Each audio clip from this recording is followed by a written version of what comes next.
Video பார்த்துட்டு யாரும் தெருக்கூத்துன்னு தப்பா நினைக்க கூடாது. அது சட்டமன்றம். அந்த அம்மா கிருஷ்ணராயபுரம் எம்எல்ஏ. அந்த அம்மா தொகுதி சார்ந்த பிரச்சனைகள் அப்படியே வீறு கொண்டு பேசிட்டு இருக்காங்க. யாரு குறுக்க பேசுறாரு.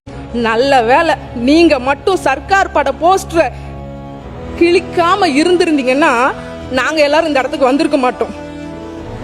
நீங்க சர்க்கார் போஸ்டரை கிழிச்சதுனாலதான் எங்க முதல்வர் வந்தாரு, தமிழ்நாட்டுக்கே நல்லதை செய்ய வந்தாரு. மற்ற மாநில முதல்வர்கள் கூட பார்த்து பொறாமை கொள்ளும் எங்கள் முதல்வர் அவர் புடிச்சிட்டாரு. மக்கள் மனசுல ஸ்ட்ராங்கா ஒரு இடத்தை புடிச்சிட்டாரு. யாருமா ஸ்கிரிப்ட் ரைட்டரு? வாங்கின காசுக்கு மேல கூவியிருக்கான். யாரு? லோலா ஐயா. ஸ்கிரிப்ட் எல்லாம் நல்லாதான் இருக்கு, ஆனா பேசணும்ல. அங்க சட்டமன்றத்துல ஸ்கூல்ல பயிலுக்கு பேச்சு போட்டிக்கு பேசுற மாதிரியே இருக்கு, சட்டமன்றத்தில் பேசுற மாதிரி இல்ல. எனவே தப்பா பேசியதாலும் சட்டமன்றத்தில் பேசுவது போல் இல்லாமல் இருந்ததாலும் அது அவை குறிப்பிலிருந்து நீக்கப்பட்டது.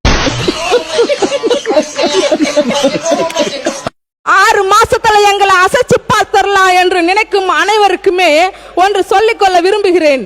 6 மாதங்கள் மட்டுமல்ல, இனி 60 வருடங்கள் ஆனாலும் சரி, எங்க கிட்ட இருந்து ஒரு செங்கற்கல்ல கூட உங்களால எடுக்க முடியும். 6 மாசத்துல எங்களை அசைச்சு பார்க்கலாம்னு வச்சீங்க.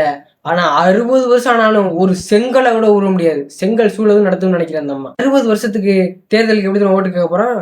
கோடம்பாக்கம் ஏரியா ஓட்டு கேட்டு வாரியா, என்னோட ஆர்டர் ரெடியா.